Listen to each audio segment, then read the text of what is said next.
अखिल भारतीय मराठी चित्रपट महामंडळाच्या अध्यक्षपदी मेघराज राजे भोसले यांची सर्वानुमते निवड करण्यात आली. नुकताच पार पडलेल्या पंचवार्षिक निवडणुकीत त्यांच्या नेतृत्वाखालील समर्थ पॅनलने दणदणीत विजय मिळवत सर्व जागांवर वर्चस्व मिळवलं होतं. त्यानंतर झालेल्या संचालक मंडळाच्या बैठकीत अध्यक्षपदासाठी त्यांची बिनविरोध निवड करण्यात आली आहे. यावेळी रोहिणी खडके, निवडणूक अधिकारी तथा निरीक्षक, धर्मादाय आयुक्त कार्यालय कोल्हापूर यांच्या उपस्थितीत आणि देखरेखीखाली ही प्रक्रिया पार पडलेली आहे. याच बैठकीमध्ये महामंडळाच्या 2026 ते 2031 या कार्यकाळासाठी नूतन कार्यकारी संचालक मंडळाची घोषणा करण्यात आली आहे. त्यानुसार कोल्हापूर उपाध्यक्ष धनाजी यमकर, उपाध्यक्ष मुंबईचे आनंद शिंदे, प्रमुख कार्यवाह सुशांत शेलार, खजिनदार सुनील महाजन, सहकार्यवाह दीपक कदम, सहकार्यवाह प्रवीण पाटील उर्फ वासू पाटील आणि सहखजिनदार शरद चव्हाण यांची निवड करण्यात आलेली आहे.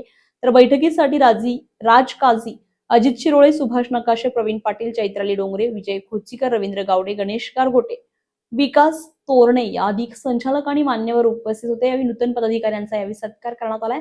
महामंडळाच्या 2026 ते 2031 या कार्यकाळासाठी झालेल्या निवडणुकीमध्ये समर्थ पॅनलच्या सर्व उमेदवारांनी विजय मिळवलेला होता. या निकालानंतर अध्यक्षपदासाठी मेघराज राजे भोसले यांचं नाव पुढे आलं आणि संचालक मंडळातील सदस्यांनी त्यांच्यावर एकमताने विश्वास व्यक्त केला. निवडीनंतर बोलताना मेघराज राजे भोसले यांनी मराठी चित्रपटसृष्टीतील निर्माते, दिग्दर्शक, कलाकार, तंत्रज्ञ आणि विविध घटकांना एकत्र घेऊन महामंडळ अधिक सक्षम करण्यासाठी काम करणार असल्याचं सांगितलंय. मराठी चित्रपटसृष्टीसमोरील विविध प्रश्न सोडवणे, उद्योगांना चालना देणे, नवोदित कलाकार आणि तंत्रज्ञानांना संधी उपलब्ध करून देणे, तसेच चित्रपट, दूरदर्शन, नाट्य आणि OTT क्षेत्रातील विविध घटकांमध्ये समन्वय निर्माण करण्यावर भर दिला जाईल असं त्यांनी नमूद केलंय.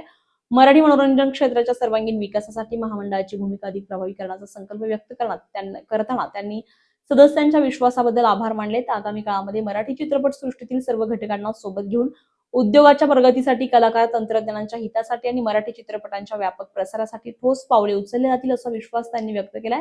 त्यांच्या निवडीबद्दल चित्रपटसृष्टीतील विविध मान्यवरांनी अभिनंदन केलं असून आगामी काळात महामंडळाच्या माध्यमातून मराठी चित्रपटसृष्टीच्या विकासासाठी सकारात्मक आणि प्रभावी काम होईल अशी अपेक्षा व्यक्त केली जाते. नवनवीन घडामोडी पाहण्यासाठी स्टार महाराष्ट्र न्यूजला सबस्क्राईब करा आणि ताज्या बातम्यांचे अपडेट मिळवण्यासाठी बेल आयकॉनला प्रेस करा आणि परिपूर्ण बातमीबरोबर रहा, इतरांपेक्षा एक पाऊल पुढे.